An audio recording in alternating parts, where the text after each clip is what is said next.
Well, another thing that seems to come along with spring is allergies. But when symptoms can be confusing, when you don't know if you're having allergies or if it's something more serious.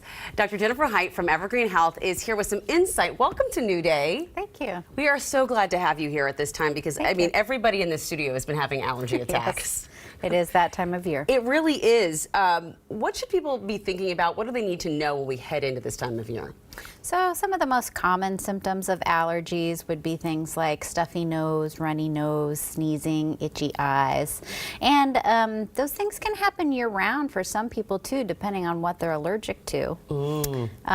Most of those things will respond to over-the-counter medications like antihistamines and nasal steroid sprays. I do love a nasal steroid spray, I gotta tell you. Things like Zyrtec, Allegra, Correct. those are things. I mean, I take Claritin. I take multiple every day. No, I'm just kidding.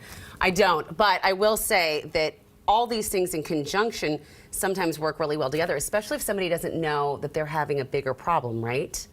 Right. So sometimes if you try treating with antihistamines and nasal steroid sprays and you find that you're really not getting relief from some of these symptoms, there could be other things going on. Okay.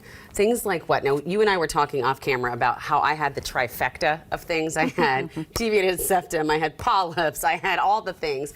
Those are some of the things you're talking about, right? Right. So if you've tried over-the-counter medications and you're still having a lot of symptoms, it is possible that in terms of like congestion, it's possible that you have a deviated septum, which is structurally would make it difficult for you to breathe through your nose. It's possible that you could have polyps, which would also make it difficult to breathe through your nose. Those things can usually be corrected with pretty simple procedures to get you back on track. I've had that procedure 3 times now, and I will say there's no, the downtime is just, there's no physical, you don't see anything. Correct. There's nothing that happens on the outside. There's no bruising, swelling, anything like that. It's all internal. It's all internal. And go ahead. And I was just going to say, and then there's some other things that could cause symptoms like allergies as well that don't respond to allergy medications. One of them is chronic sinusitis. Yeah, explain that one because I also have that. Yes. So in chronic sinusitis, it means that the lining of the sinuses is chronically inflamed. And a lot of times people will have symptoms of facial pressure pain. They may have thick drainage, congestion, and that typically doesn't always respond to the over-the-counter medications. It really can't do enough, right? Correct. Can allergies in COVID, I should say, present in the same way? Because I know that some people are sneezing and you go, yeah, it's not COVID, I swear. But can they? Yes. There are some symptoms that overlap, runny nose, congestion, sneezing. Typically with COVID, you would have more symptoms than that. You may have a fever, feel unwell, things that you might not have with allergies, but given the situation that we're in, if you ever have a question, it would be a good time to take a COVID test to make sure that it's not. That's good. It's good just to be safe. Yes. So if someone has done all the things, they've tried all the sprays and the pills and it's not working, they come to an ENT, your nose and throat doctor, and then what happens next?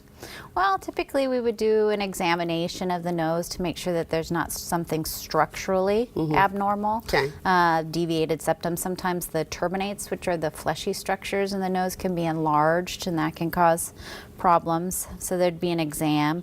The other part is that oftentimes we'll get a CT scan of the sinuses to see if there is chronic inflammation inside the sinuses or if you might have polyps in the sinuses. And it's all important to know. Is there anything else that I haven't asked that's important to share? Because I know it's all connected. I mean, I lose my voice a lot. It's because of this. It's because of that. It's all connected, right? It is, and even just allergies can cause a lot of these symptoms that affect other parts of your body in terms of sore throat, feeling fatigue, and those kinds of things. But if you're trying over-the-counter things and they're not doing the trick, it really could be something more that an ENT would be able to take a look at and diagnose. Dr. Heydt, thank you so much for your time and for taking this time to explain to us what really could be going on. We appreciate it. You're welcome. Thank you for having me. Of course. And to learn more about what we talked about today and to get in touch with EvergreenHealth, just visit the website on your screen or the link that we'll have up on New Day's website. Well, it is a month of reflection for Muslims across the world. Ramadan is here, and one of our interns will share more on the meaning of the festivities and the sacrifices made in the month of April when we come back. This portion of New Day Northwest is sponsored by EvergreenHealth.